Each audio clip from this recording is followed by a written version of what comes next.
Le Grand Matin Sud Radio. 5 questions pour tout savoir. 5 questions, ça va être très juste, mais on va en poser plusieurs à notre invité de ce matin, Sylvaine Messica. Bonjour. Bonjour Billy. Merci d'être avec nous. Vous êtes l'auteur de ce livre, La puissance de la spontanéité, aux éditions Erol. À l'heure d'aujourd'hui, où chacune de nos phrases peut déclencher un torrent d'injures ou vraiment des batailles, vous nous recommandez la spontanéité. Est-ce que c'est encore possible aujourd'hui ? Oui, tout à fait. Alors, la spontanéité que je recommande dans ce livre... C'est pas celle des réseaux sociaux, non ? Exactement, voilà. Ça c'est plutôt une réactivité. Une réactivité, un défouloir, et donc forcément une agressivité potentielle. La spontanéité dont je parle est une spontanéité positive, basée sur la bienveillance, l'écoute, l'enthousiasme, l'optimisme, la coopération. Qui est-ce qui est spontané aujourd'hui, à part les enfants ? Oh, si, il y a des gens qui sont spontanés. Si, il y en a. Il y en a. Après, c'est vrai que ça peut être caché, par exemple, dans le monde de l'entreprise. Et c'est dommage, parce que la spontanéité est la base de la créativité. Alors justement, vous nous dites dans votre livre que être spontané aujourd'hui, c'est construire le futur.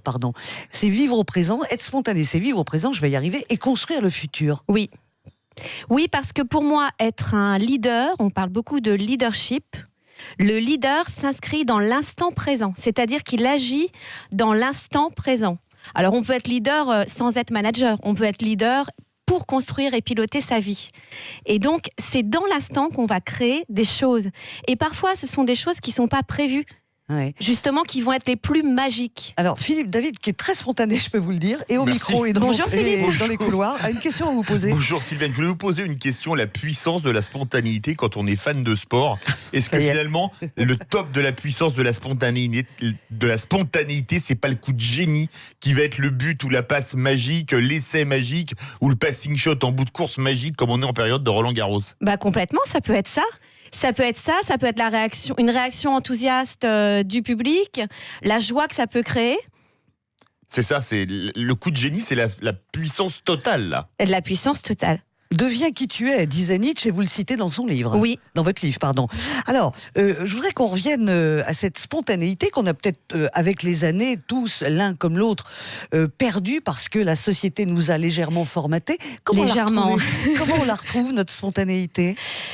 En se faisant confiance, en libérant ses émotions. Il y a beaucoup d'intelligence émotionnelle, j'en parle beaucoup justement dans le livre, parce que si en fait on nous enlève cette spontanéité pour mieux formater nos esprits, pour mieux contrôler, nous sommes dans une société de compétition depuis l'école, donc c'est quand même beaucoup plus simple de contrôler et puis de mettre en compétition, en fait, plutôt que de libérer la spontanéité, parce que ça peut faire peur, et puis, du coup, ça révèle toutes les personnalités, donc deviens qui tu es, forcément, au bout de la spontanéité, il y a l'authenticité. Alors, il y a d'autres citations dans votre livre.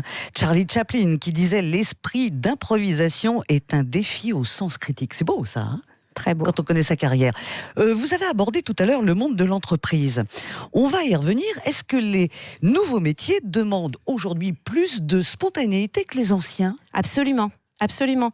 Justement, la spontanéité, c'est mon fil rouge. Moi, j'interviens en entreprise, je suis coach, formatrice, et j'accompagne des dirigeants, par exemple, et des équipes.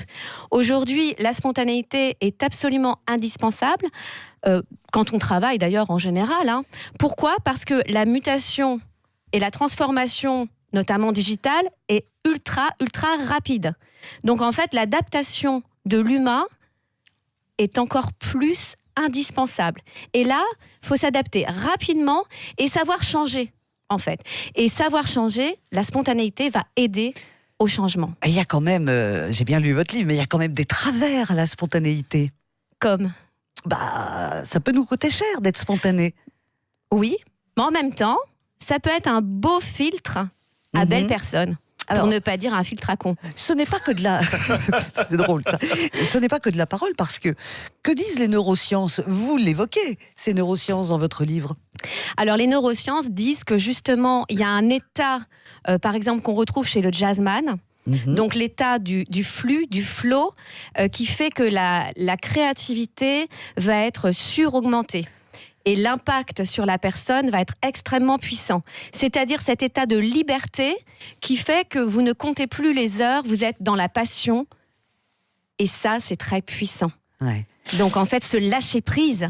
Et aujourd'hui, si les émotions sont contrôlées, il n'y a pas de lâcher prise possible. Mhm. Et c'est très important dans l'entreprise d'aujourd'hui. Vous savez, par exemple, en prise de parole, moi, ça fait 17 ans que j'ai commencé ce métier, j'avais du mal à parler de prise de parole. Aujourd'hui, tout le monde prend la parole en public dans les entreprises. Tout le monde devient conférencier, en quelque sorte, et va porter une parole.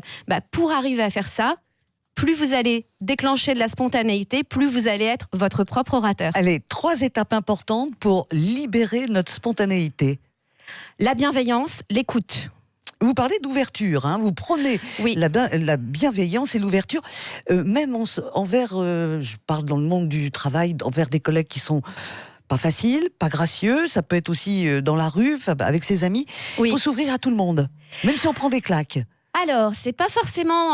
en fait, quelque part, on va sublimer la bienveillance sans tricher, mais je peux regarder quelqu'un qui est malveillant comme un prince. Oula, oh là là, il va falloir beaucoup de... Il y a beaucoup de travail, Beaucoup je suis de travail, d'accord. hein, je suis Il y a d'accord. beaucoup de travail. Quelque part, ça peut changer quelque chose et amener de la coopération parce qu'on ne sait pas pourquoi cette personne est malveillante. Peut-être qu'elle a peur de quelque chose.